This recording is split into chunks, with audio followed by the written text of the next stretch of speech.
Hi, everybody. Thank you so much for coming today. You guys can hear me okay on the mic? All right. Welcome to the End of Nations demo. We're very happy to have you here today and happy to be here at Gamescom. Over here, we got Chris G running the show over here. Chris is demoing. This is his first time over in here working with us on the demo crew because we're all kind of shifting around and trading spots. So we're going to cut him some slack, but I think he knows the game really well. Chris works on the Tryon side, runs the QA team. My name's Mike Legg. I work on the Petroglyph side on development. I'm co-founder and president of the company. I'm also audio programmer on the project. So when I'm not doing presidential stuff, I'm coding, which is about 80% of my time. So anyway, we're very happy to have you guys here today to check this out. RTS goes, man, way back into our DNA, real-time strategy. Back from our core team goes all the way back to Dune 2, Dune 2000, Emperor, Battle for Dune, Command & Conquer, Red Alert. Our roots come out of Westwood Studios. I had 18 great years there. And then in 2003, we started Petroglyph, and we continued making real-time strategy games. We did a Star Wars Empire at War, Star Wars Forces of Corruption, and Universe at War, Earth Assault. And what we found is, over the years, in working now like 20 years doing real-time strategy games, RTS games have only incremented very gradually. There have not been, and they've been kind of left in the dust with online games like our MOBA-style games and MMORPGs and stuff like that. And RTS, there have been great RTS games made, but there haven't been any huge advancements. And a lot of people were saying the RTS was dying off, and so we're like, no way, we are going to prove you guys wrong. And this is where End of Nations comes in. End of Nations is an MMO RTS. And first and foremost, when you hear MMO RTS, some people think MMORPG. Don't think MMORPG. It is truly an RTS game at the core for RTS gamers. We've been adjusting it over the last year. We're responding to feedback, what we've been hearing from people, and we have gone full on where this game, first and foremost, number one, it's an awesome RTS game. Then we take elements of MMO. We take customization, persistence, and massive scale and add that to the RTS.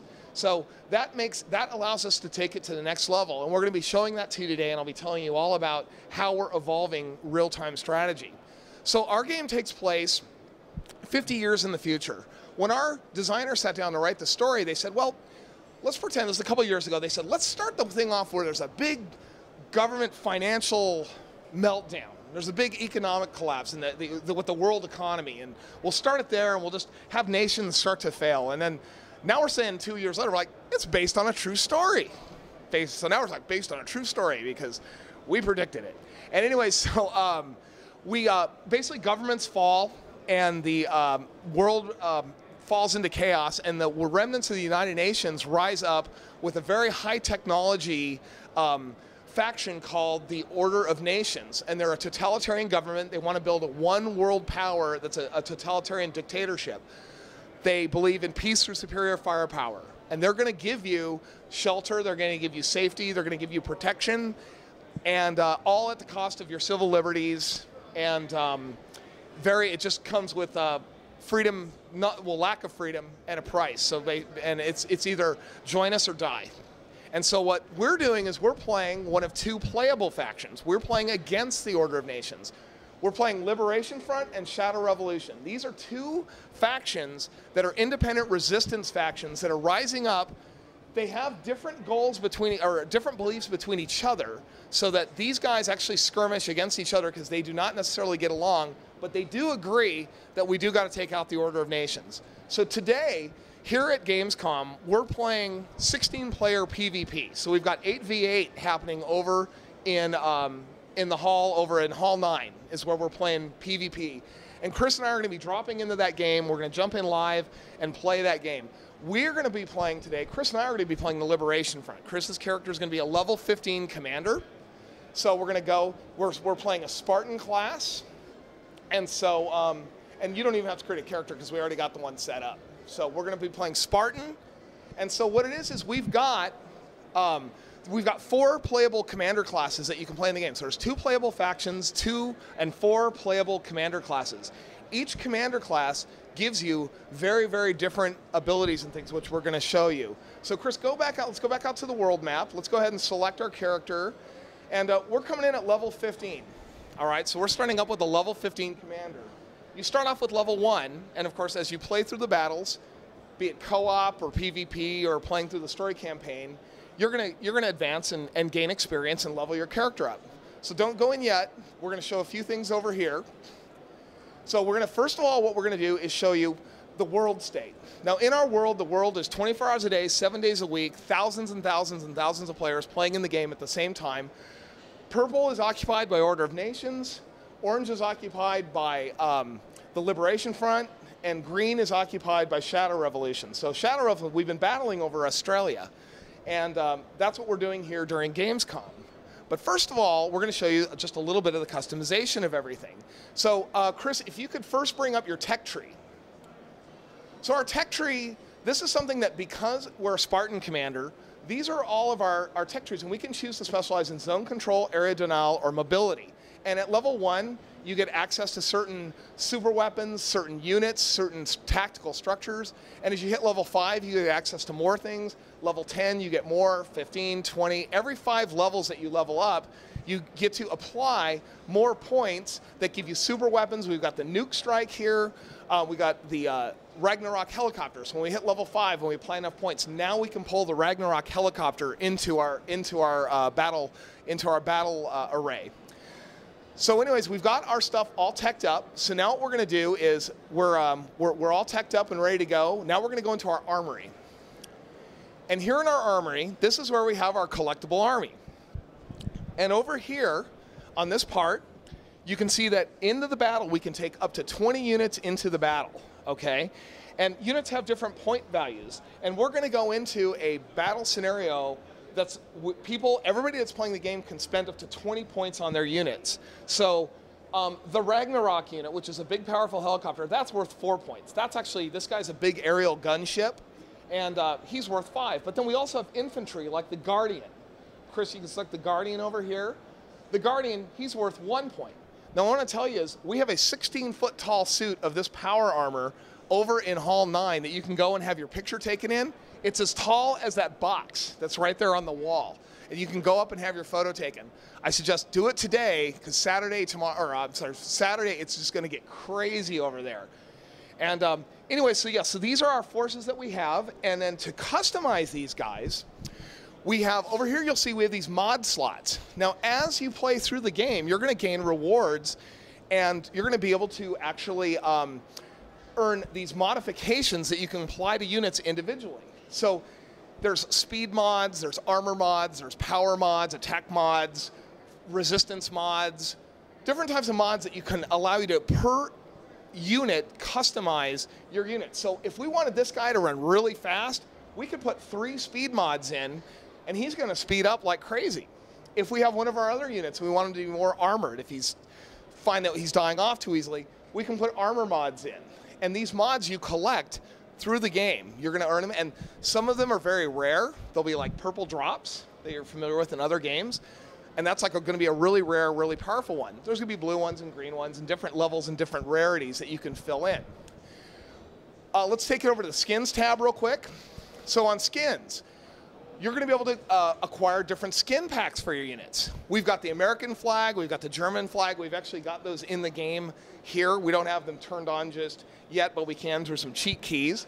And we also have all kinds of, we have tiger stripes and biohazard and tie-dye, and we got lipstick and all kinds of different skins that you're going to be able to apply to your units to customize them even further. Now, I don't know if any of you guys know this, but in America, we have an obsession with bacon.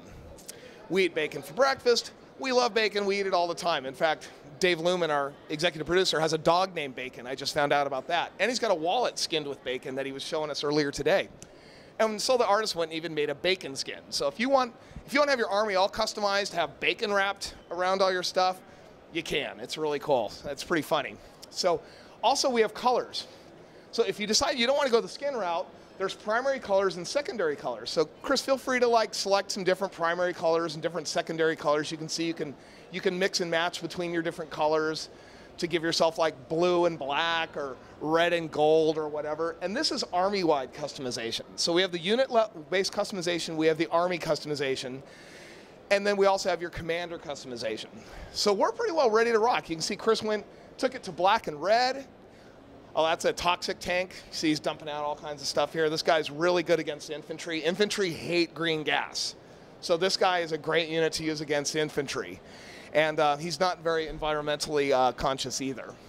So we got skins, colors, and mods. I think we're done. We can bail out of the armory. And now what we're going to do is we're battling over Australia. And today we got a lot of stuff going on in our Super Ally map. So let's go ahead and jump in. So we're coming into 16 versus 16 player versus player.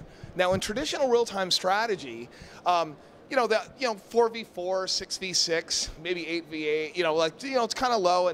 And what we do is we support all those numbers. You can play 2v2 or 4v4. We're playing 8v8 here at the show. We're actually going to be probably the 17th or 18th player jumping in today. And we go all the way up to 26 versus 26 in our PvP. That's the biggest and a very huge map. And with that, if every one of those players brings in 20 units, that's 1,000 units battling in the same battlefield. But for today, we've got 8 players versus 8 players. In fact, go ahead and hit the tab key and let's see who we got. Oh man, we do not have many. Okay, so we've got a lot of enemies. We don't have a lot of allies. Oh, another ally just jumped in. I think we're early into the battle. And here comes somebody else. This is good. So, and feel free to use invulnerable if you want. Now you're probably pretty skilled, but don't be okay. And give her. Yeah, we had some pretty epic fails earlier today. So now, for the sake of the demo, we're gonna make ourselves a little invulnerable so we don't wipe in front of you guys and look like total idiots. Because we have some really good RTS players over there. Germans are awesome at RTS games. And so what we're doing is we've dropped in, Chris, if you want to bring up your map, right over here, we're just going to show you that this is our headquarters here. This is the enemy headquarters here. Our goal is to defend this headquarters and not have it be destroyed while we destroy this headquarters here. And so we're going to be working with our teammates. You can also see that there's capture points across the map. These are tactical locations. Things with dollar signs are resource points. If you can get your units in there and capture them, you're going to gain income and you're going to gain money. And tactical money in the tactical game that we're playing now is very, very important. So the more of these that you can capture, the more money that you're going to have coming in. And these can easily be contested by the enemy as well. And if you capture the central landing zone, the central zone will allow you to launch airstrikes against your opponents as well. So whoever owns that is going to be dishing out some pretty serious damage. So Chris, he's got his guys. You can kill the map now, Chris. Thanks. And man, Chris is dropping nukes already. These poor guys. Oh man. So Chris is having a good old time. He's like, he's definitely using some of his special abilities. And what this is you guys, when we were working on our commander's skill tree and we were leveling up, you guys saw these were all super weapons that were available in the. They were all available as you skilled up and as you selected. So these super weapons all have come available, and they all cost a certain amount of money. Chris has obviously given himself a little more money because he knows the magic keys. And also we have these tactical structures. Chris, if you want to drop in like a couple turrets, you can also drop in live into the battle when you capture, like, say, a resource point or landing zone. You can see these helicopters are coming in and dropping off turrets to aid you. You could also bring in repair structures so that if your units are taking damage, you can drive them up and get things repaired. You can have defensive turrets, offensive turrets, and you can drop down bombs that'll set there, and then when somebody drives by, they'll explode. And so these all stem from your commander's customization of your commander leveling up. So as your commander increases in power, you're going to get more and more of this stuff. Chris's loadout is down here, and Chris, if you also want to show, you might zoom in a little bit and pan around with the 2-button camera. So you can rotate around and see the horizon. You can see what's going on. You can look off and see, kind of get more closer into the battle and see things that way as well. And then, of course, you can always zoom out, as well, and look all the way back out. So it's kind of up to you if you want to look on the horizon or kind of pull out and just get that. We find that when we really play, most of the time we're zoomed out because we're really into that whole, we want to see as much as we can on the battlefield. And what you can also do is you can see what's around all your fellow units. We fully support Fog of War, because it's a real-time strategy game. So you can see what's around your allies as well. So you can click around the map, see your allies, and see what is going on with your allies. But if an enemy moves out of the Fog of War, you're not going to see him anymore. And because this is client server, people can't cheat. people can't write hacks that show like, oh, what's outside of my fog of war range. So Chris is continuing to battle here, and also across the screen down here, these are all of your unit special abilities. So we use a rock, paper, scissors method in the game for each of your units. So every unit in like a traditional real-time strategy game, every unit is typically very good against one type of thing and very susceptible to damage from something else. His Ragnarok is awesome against ground units, but it cannot attack air units, and it's very vulnerable to attacks from anti-aircraft, obviously. So this guy, you want to keep away from anti-aircraft turrets and missile launchers. And, oh, actually, that's not Chris's guy. That's somebody else's guy. But if Chris, this guy, so he's very vulnerable to aircraft. Chris, can you zoom in on your Guardian? Can you find your Guardian and run him over? And just kind of get him into the foreground. I just want to show, like, one example. So here's our Guardian right here. So if you can select him, we're going to put him in the lockdown mode. And by clicking on his special ability right there, Chris does this. He goes down on one knee. His gun opens up, and now he's a human turret. That's his one special ability.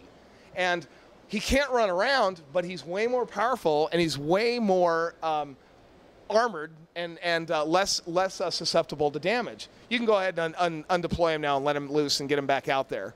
So now he's back, he's running loose, and every unit in the game has one special ability. And we decided not to go down the route of letting multiple special abilities per units because we really want every unit to be very clearly defined in its role in the battle. So that gives us all that. Now, what we're doing is we're going to let Chris keep going on the battle. Or why don't you roll into his headquarters and start banging on his HQ now. So while he grabs his guys and takes off and heads over there, and we'll follow along and see what they're doing. Anytime you want, you can hit spacebar and you can jump right back to your units and see what they're doing. And so now what we've decided is, so now in RTS games, players have always been, we originally talked about this game, we're going to go, oh, let's do subscription. It's an MMO game, let's go subscription. That's what everybody's used to. That's what everybody plays with their MMOs. It's not true with the RTS gamer. The RTS gamer buys his game, buys it for 50 or 60 bucks, and then he plays the campaign, and then he plays online for years and years and years and years, and he's not paying a cent. So like, I know guys that are still playing StarCraft 1.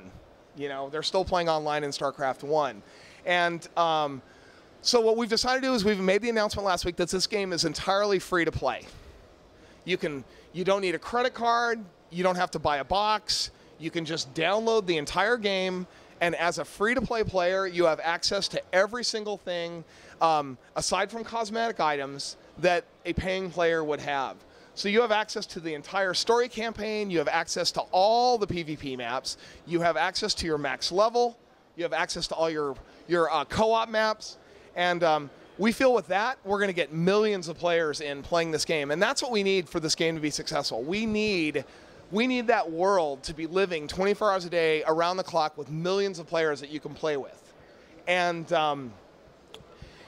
even though, like, you know, a map that you jump into can only support like a maximum of, say, 50 players. But we think that, you know, with that many people playing, we're going to have a lot of people that really fall in love with this game. And then what you can spend with real money is you can buy unit skins, as well as you can buy experience boosters that will actually allow you to level faster. So that's kind of where we're going to monetize the game.